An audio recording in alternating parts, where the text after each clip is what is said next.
আমাদের কাছে $11 বিলিয়ন এখন বিভিন্ন দাতা সংস্থার অফার আছে, কিন্তু আমরা সে সমস্ত ঋণ বুঝে শুনে নেব যেটা আমাদের জন্য ইনকাম জেনারেশনের জন্য সুবিধা হবে, যেটাতে আমাদের লোনটা কম মূল্য হবে। যেমন আমাদের ওয়ার্ল্ড ব্যাংকের সাথে কিছুদিন আগে একটা প্রকল্প আমাদের নেগোসিয়েশন হয়েছে, সেখানে আমরা 0.25 নেগোসিয়েশন করেছি।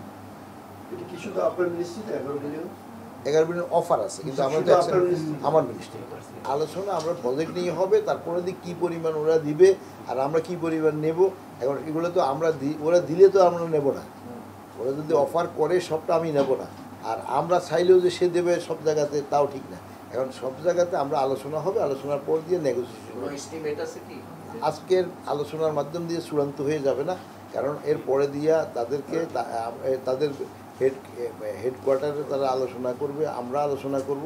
আমাদের যদি যেটা ইনকাম জেনারেটিভ হবে, আয় বর্ধনের সুবিধা হবে, দেশের অর্থনৈতিক ব্যবস্থা উন্নতির সুবিধা হবে, সেগুলোই আমরা নেব। তারা অফার দিলেও আমরা নেব না। গ্রামীণ যোগাযোগ ব্যবস্থার উন্নতি, আর আমি একটা বিষয়ে আমাদের যে র্যামেল হয়েছে, র্যামেলে অনেক রাস্তাঘাট ক্ষতি হয়েছে, সেগুলোর জন্য আমরা ওদেরকে বলবো যে ফাইন্যান্স করার জন্য। যদি তারা নাও করে তাহলে আমরা র্যামেলের ক্ষয়ক্ষতি দ্রুত ঠিক করার জন্য আমাদের জিওবির টাকা দিয়ে হলো আমরা প্রকল্প নেব।